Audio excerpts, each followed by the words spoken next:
So guys आज हम सीखेंगे ब्लाउज में नेक पट्टी अटैच करना और कटिंग करना, जिसमें शोल्डर आर्म होल कितना और कैसे लेना है। बहुत आसान तरीका मैं शेयर करूंगी, शोल्डर बिल्कुल नहीं उतरेगा। गला पट्टी लगाने के एक ऐसी ट्रिक बताऊंगी जिससे आपका शोल्डर बिल्कुल नहीं उतरेगा। तो अस्तर को डबल फोल्ड किया, नीचे से स्ट्रेट कर लेंगे क्योंकि यहाँ पे टेढ़ा मेढ़ा जो है इसको कट करके निकाल देंगे। अपनी और ओपन साइड है। अब हमने रेडी लेंथ में 1.5 इंच प्लस करना है। ये 4 टक्स ब्लाउज है, ठीक है। बेल्ट में 2 इंच प्लस करते हैं, प्रिंसेस कट में 2 इंच प्लस करते हैं, पर इसमें हमने 1.5 प्लस किया है। साइड की किनारी छोड़ के हमने 6 इंच पर शोल्डर का मार्क किया है क्योंकि बैक नेक छोटा है इसीलिए। और साइज़ 36 है चेस्ट साइज़, ठीक है। आर्म होल भी 6 इंच पे लेंगे। अब आप कहोगे आर्म होल किस हिसाब से लिया, तो अभी हमने ऐसे ही लिया है, बाद में हम बताएंगे कैसे क्या करना है। यहाँ पे 36 चेस्ट है तो 9, फिर प्लस 2.5 या 3 इंच आप मार्जिन ले सकते हो अगर आप बिगनर हो तो। मैं यहाँ पे 2 इंच पे मार्जिन लेती हूँ। फिर उसके बाद आपको कॉर्नर से गोलाई कर देनी है 1.25 इंच पे, ठीक है, अगर ये कर्व स्केल नहीं है तो, ठीक है। उसके बाद 1/2 इंच बाहर की ओर जाएंगे। अब इसमें ज़्यादा डीप भी नहीं है, ज़्यादा छोटा भी नहीं है, तो उस हिसाब से हम बाहर की ओर जाएंगे ताकि खिंचाव ना हो बैक साइड में। ये सिर्फ बाहर की ओर इसलिए जाते हैं ताकि खिंचाव ना हो, ठीक है। फिर हमने 2.5 इंच पे नेक की विड्थ ली है, लेंथ हम 6.5 रखेंगे। अब इस बॉक्स को बना के रेडी करेंगे। जो नेक की शेप बनानी है आप बना सकते हैं। अब ये बुजुर्ग का है तो हम नॉर्मल गोल शेप ही बनाएंगे इसमें, ठीक है। अब क्या करेंगे, अब यहाँ से 3.5 पे मार्क करेंगे किनारी को छोड़ के। जो लोग ब्लाउज़ के अंदर कुछ नहीं पहनते हैं तो उनका हमने बस्ट पॉइंट थोड़ा नीचे लेना होता है, तो मैं यहाँ पे लूँगी 10 इंच पे और 11 पे मैं प्लेट डाल दूँगी। फिर उसके बाद यहाँ से 1.5 इंच के गैप पे दूसरी प्लेट, बाकी दोनों प्लेट 2-2 इंच के गैप पे, ठीक है। अब इस तरह से आपको लगा देने हैं निशान।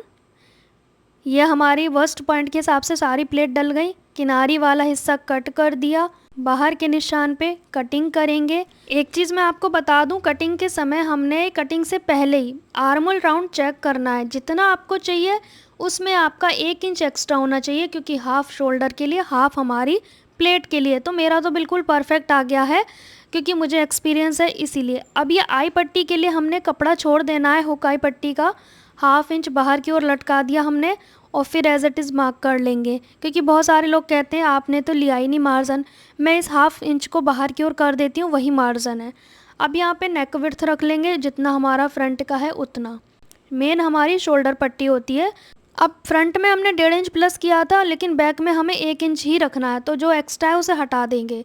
जो रेडी लेंथ है उसमें 1 इंच एक्स्ट्रा होना चाहिए, बाकी सब हमने माइनस कर देना है।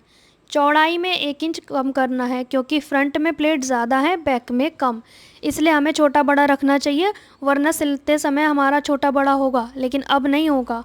यहाँ पे नेक लेंथ मैं रख दूँगी 7.5 के करीब, तो ये ना छोटे में आता है ना ही बड़े में आता है, नॉर्मल नेक है, इसलिए मैंने शोल्डर भी नॉर्मल रखा है 6 इंच का। फिर हमने कटिंग कर दी।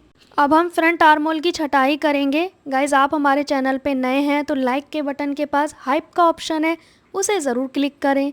यहाँ पे प्लेट को मैं ऐसे पकड़ लेती हूँ फिर कटिंग करती हूँ, जैसे कि सिलाई लगाने के बाद प्लेट होती है ना ऐसे, तब मैंने कटिंग किया है। तो इससे हमारा शेप जो है ना वो बिगड़ेगा नहीं सिलने के बाद आर्म होल का, वरना आपने देखा होगा सिलने के बाद स्क्वायर बन जाता है, तो वो नहीं बनेगा।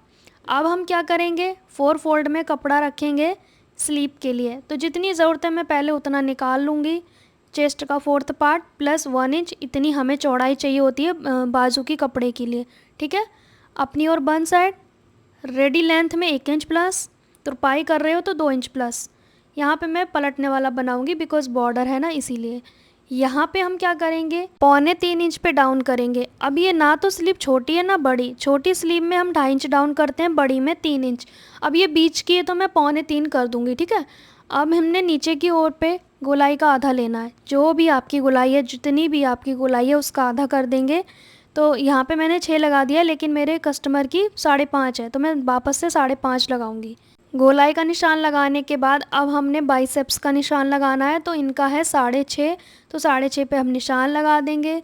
अब दोनों निशान मिला के मार्जिन लेना है। मार्जिन कितना लेना है आपकी मर्ज़ी, जितना ज़्यादा आप मोटे हो जाओ उतना मार्जिन ले लो। दोनों गोलाई करने के बाद अब फ्रंट की जो गोलाई है गहरी वाली, उसका राउंड चेक करना है। इस तरह से हमारा राउंड आना चाहिए जितना हमें आर्म होल रेडी रखना है। तो मेरा 7.5 आना चाहिए, मेरा ये बिल्कुल कंप्लीट आ गया है।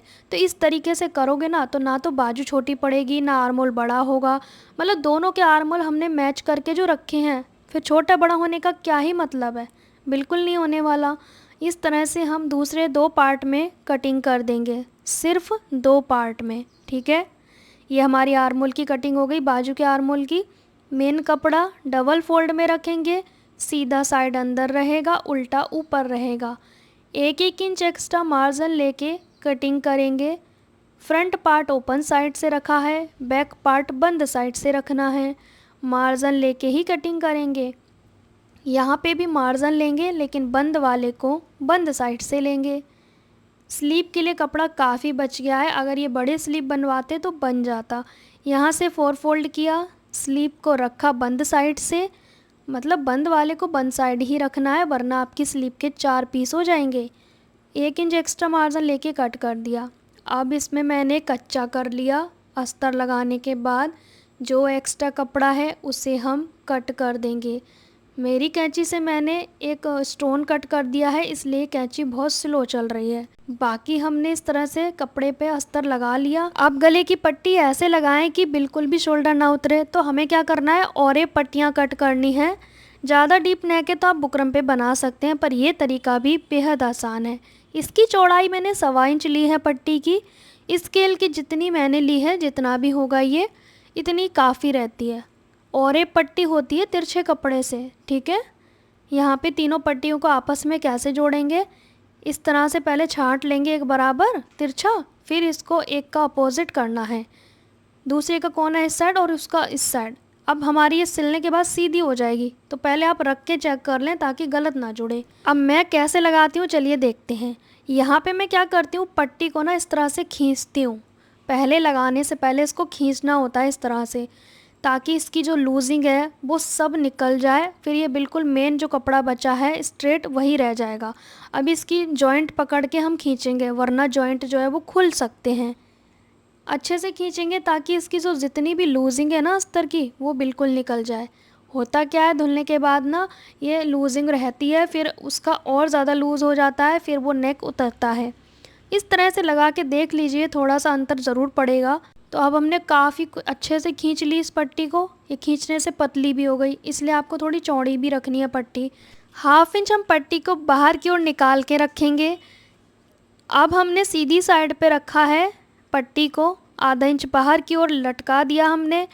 फिर इस पट्टी को नॉर्मल लगाएंगे, लेकिन जब शोल्डर के पास आएंगे तो क्या करेंगे, शोल्डर का 1 इंच इस साइड और उस साइड, दोनों साइड बराबर में हम पट्टी को थोड़ा सा खींचेंगे शोल्डर के पास।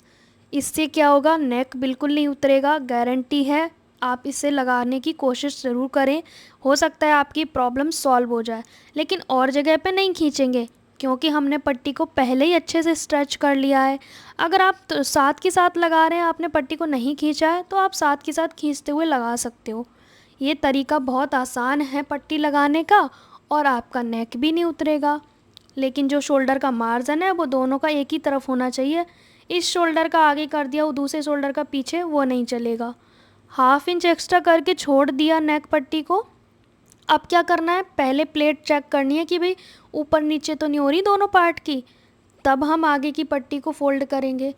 अब हमने गोलाई की जगह पे 2-3 कट लगाने हैं जहाँ गोलाई है, इस तरह से पूरे राउंड पे। बैक नेक पे भी लगाना है, फ्रंट के नेक पे भी। अब इस पट्टी को सिंगल फोल्ड करेंगे इस तरह से।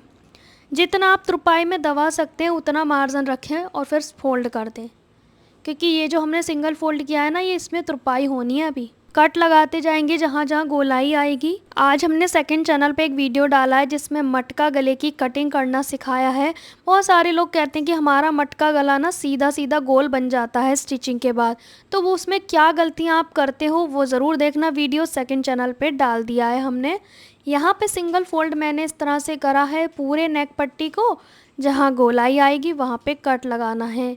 आप लोग मुझे कमेंट करते हो कि इस साइज़ का बता दो, उस साइज़ का बता दो। मैं हमेशा कहती हूँ कि मेथड सीखो, क्योंकि हर किसी का वीडियो ला पाना पॉसिबल नहीं है। मैं बाहर का भी काम ज़्यादा ही करती हूँ, तो जो मतलब लगता है मुझे यूनिक है उसे बताना ज़रूरी होता है। अब हमने इसके बैक साइड का जो कपड़ा है पहले उसे छाँटना है, फिर तुरपाई करनी है। तो यहाँ पे मैंने बैक साइड के कपड़े को छाँट के फिर पलट दिया है, सिलाई लगा दी, क्योंकि मेरे तुरपाई के कपड़े बाहर जाते हैं तो तुरपाई होने में भेज दूँगी।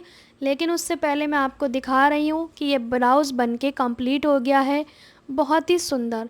जब भी आपको डोरी नहीं लगानी है तो आप इस तरह से नेक पट्टी लगाएं और आपका गला बिल्कुल भी नहीं उतरेगा। तो एक बार आप इस तरीके से नेक पट्टी लगा के देखें, ब्लाउज़ की कटिंग करना सीखें। मैं हमेशा से आपको कहती हूँ कि आर्मोल राउंड चेक कर लो, बस आर्मोल शोल्डर ठीक है तो ब्लाउज़ बन ही जाएगा और बहुत बेहतरीन बनेगा। फिर उसके बाद मैंने कुछ कपड़े आते हैं जैसे कि अल्टर के लिए तकिए के कवर वगैरह में सिलाई लगा दो। इस ब्लाउज़ की फिनिशिंग देख सकते हैं, अभी इसमें तुरपाई नहीं हुई है और इसमें ना हुक की बजाय बटन लगेंगे, इसलिए मैंने जो पट्टी लगाई है वो अपोजिट लगाई है। ये बटन पट्टी वाला ब्लाउज़ है। मिलते हैं नेक्स्ट वीडियो में, बाय बाय।